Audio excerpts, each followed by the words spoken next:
Chapter 7. The Journey to the Great Oz. They were obliged to camp out that night under a large tree in the forest, for there were no houses near.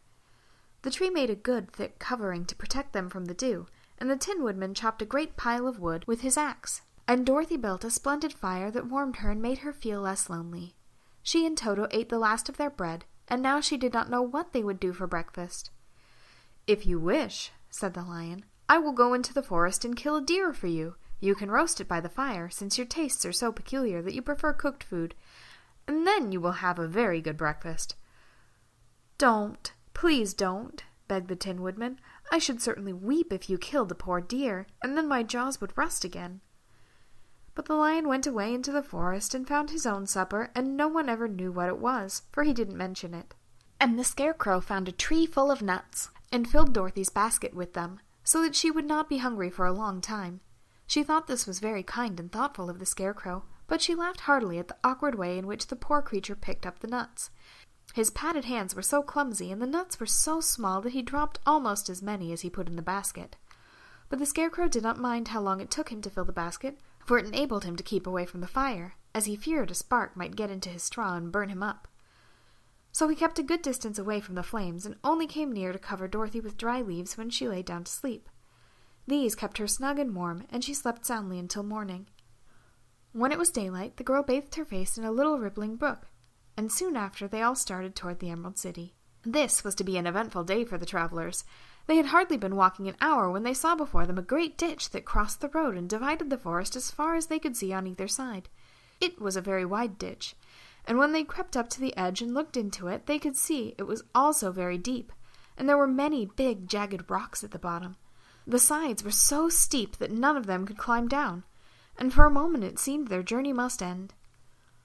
"What shall we do?" asked Dorothy despairingly. "I haven't the faintest idea," said the Tin Woodman, and the Lion shook his shaggy mane and looked thoughtful. But the Scarecrow said, "We cannot fly, that is certain. Neither can we climb down into this great ditch. Therefore, if we cannot jump over it, we must stop where we are."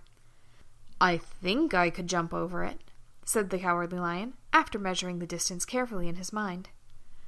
"Then we are all right," answered the Scarecrow, "for you can carry us all over on your back, one at a time." "Well, I'll try it," said the Lion. "Who will go first?" "I will," declared the Scarecrow, "for, if you found that you could not jump over the gulf, Dorothy would be killed, or the Tin Woodman badly dented on the rocks below. But if I am on your back, it will not matter so much, for the fall would not hurt me at all."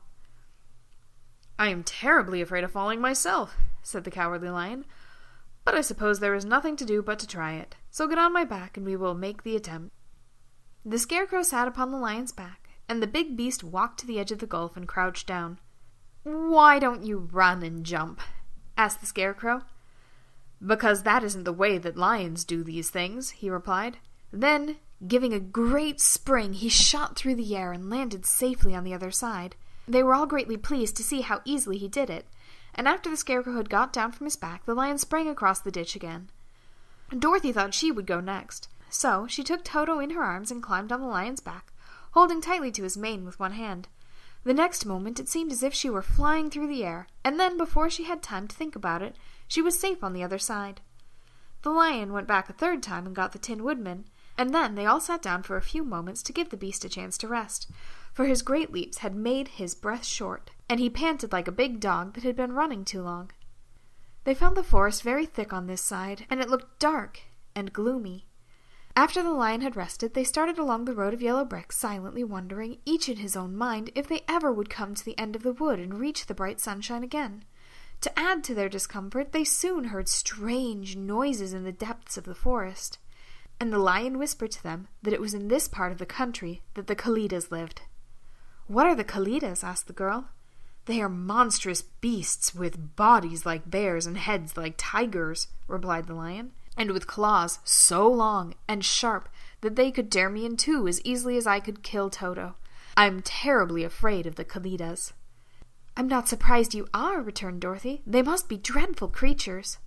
The Lion was about to reply, when suddenly they came to another gulf across the road, but this one was so broad and deep that the Lion knew at once he could not leap across it. So they sat down to consider what they should do, and after serious thought the Scarecrow said, "Here is a great tree standing close to the ditch. If the Tin Woodman can chop it down so that it will fall to the other side, we can walk across it easily." "That is a first-rate idea," said the Lion. "One would almost suspect you had brains in your head instead of straw."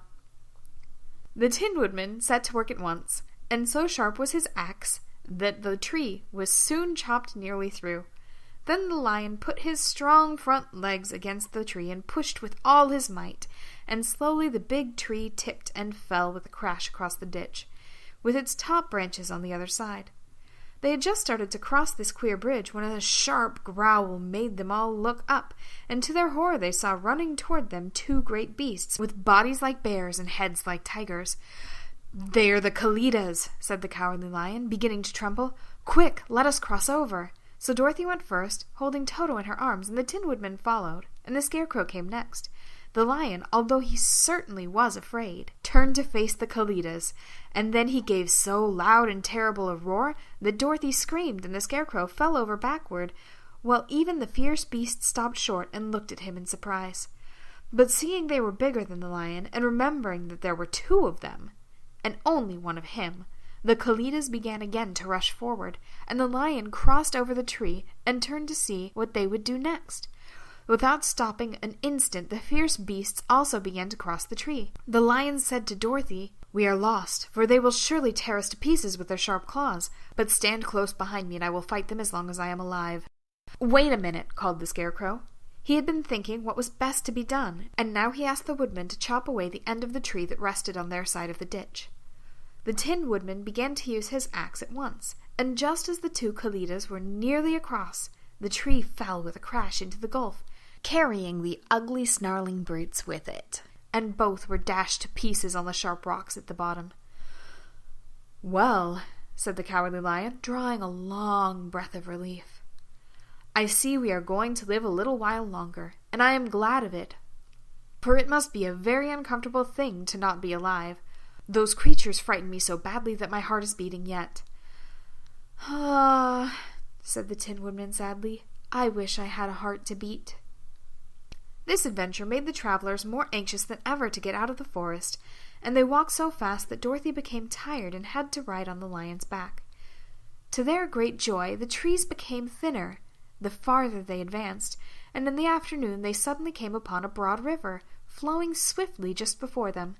On the other side of the water, they could see the road of yellow brick running through a beautiful country with green meadows dotted with bright flowers, and all the road bordered with trees hanging full of delicious fruits.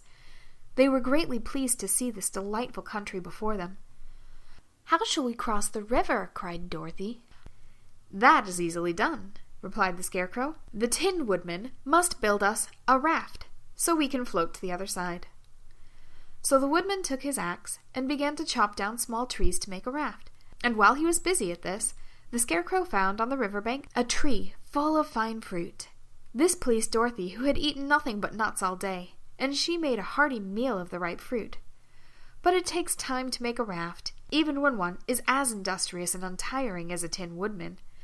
And when night came, the work was not done, so they found a cozy place under the trees where they slept well until the morning, and Dorothy dreamed of the Emerald City and of the Good Wizard of Oz, who would soon send her back to her home again.